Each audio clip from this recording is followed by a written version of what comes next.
Welcome to Bad Gear, the show about the world's most hated audio tools. Volcas are awesome, the original meme synths that kicked off an ongoing trend of miniaturization in music technology and turned countless promising musicians into irredeemable gear addicts. However, everything must come to an end, so today we are going to talk about Volca Sample New Generation. You might be surprised that my original Volca sample, although prominently featured on this channel, never actually received the bad gear treatment, that this is the very last member of the existing Volca family to be reviewed here, and let's discuss why I don't think there's ever going to be another Volca as we know it. At the first glance, Volca Sample can't sample. Yes, it's true, in contrast to competitors like the PO33 or P6, both versions are humble sample players. Warning.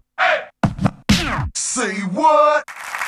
Allowing for playback of crunchy PCM material that needs to be converted to 31.25 kHz 16-bit and transferred to the instrument using an app. But more of that later. In case of the new generation, up to 200 samples have to share 8 megs of internal memory. These sounds can be loaded into 10 parts,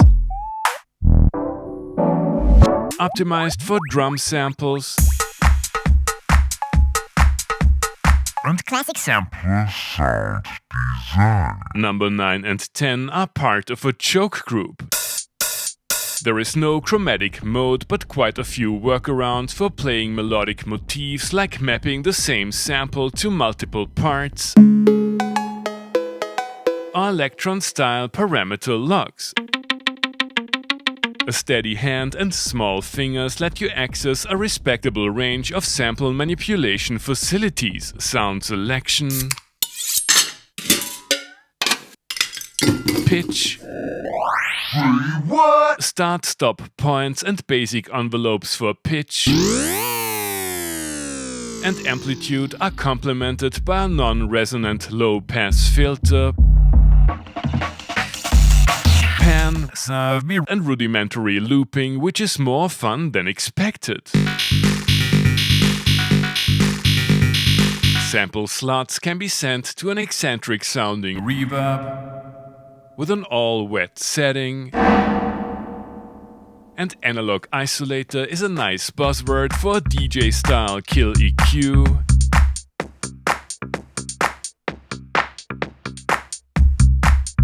With 6 dB boost for bass and treble. This ample sound design toolkit stands in stark contrast to the somewhat primitive traditional Volca sequencer. Yes, 16 patterns with 16 steps each are a real limitation, and the song mode of the first version had to make room for simple pattern chaining, but there are a handful of more advanced features like step jump, which is great for fills, and I like active step for quick variations of patterns. As mentioned before, the Electribe-style motion recording allows for per-step automation, and mute and solos are great for live jamming. So let's address the elephant in the room. While getting samples into the first incarnation using an audio cable was far from convenient, Korg put a lot of effort into actually making it worse. There is a Librarian app you need a dedicated USB driver for. I failed miserably to get it to run on a Mac Mini M1, but fortunately was able to install it on my old PC with the help of Moorbit Weddings video. If this isn't a deal breaker for you, you most probably don't care about mini-jack connectivity either. 5-pin MIDI is good, the battery compartment and crappy internal speaker will help you terrorize other customers at Starbucks, and the money you saved by not buying proper gear will most likely go to your ophthalmologist because of the retina melting LEDs. Volcas were a true game changer around 10 years ago, and Sample is as playful and quirky as it gets. Can it still compete with the competition, or is this the end of Volcas? You have already heard Sample 2 in today's intro tune. I can resist everything except a crunchy lo-fi cowbell sample. Time for a little solo, all stock samples, no gimmicks.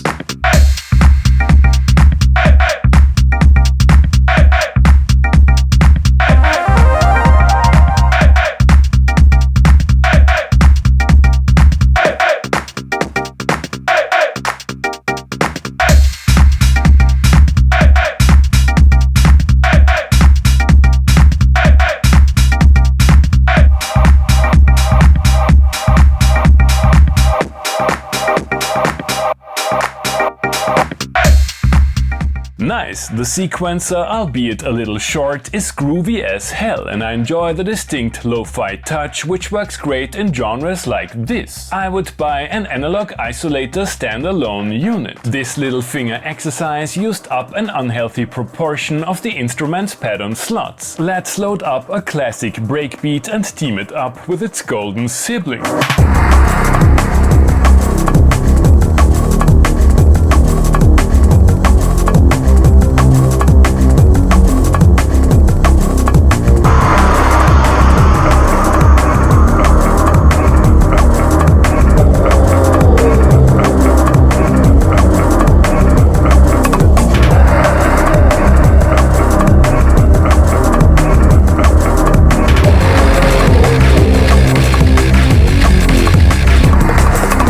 There's a lot to unpack here. I didn't find a way to use pattern chaining and part mutes at the same time, turning the 16 steps into a real limitation. MIDI implementation has been improved slightly, but we are still miles away from what number one could do running Pion's firmware. Given Korg's half-broken librarian software, loading samples is a royal PITA. I wanna know how it fares as a glorified lo-fi rompler for some electribe throwback retro step garage proto bass music cyberdub.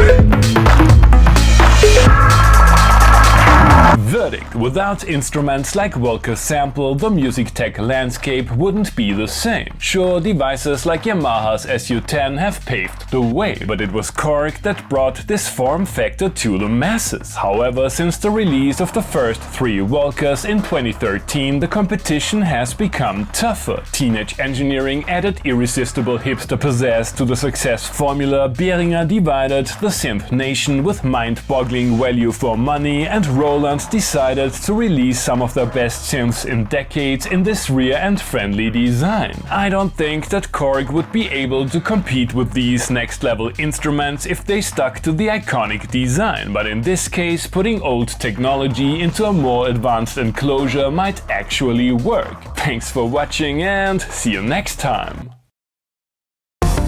Hey guys, I hope you enjoyed the episode. Feel free to like, subscribe, become a patron and use one of the links down below that support the channel regardless of what your bad gear gas commands you to buy.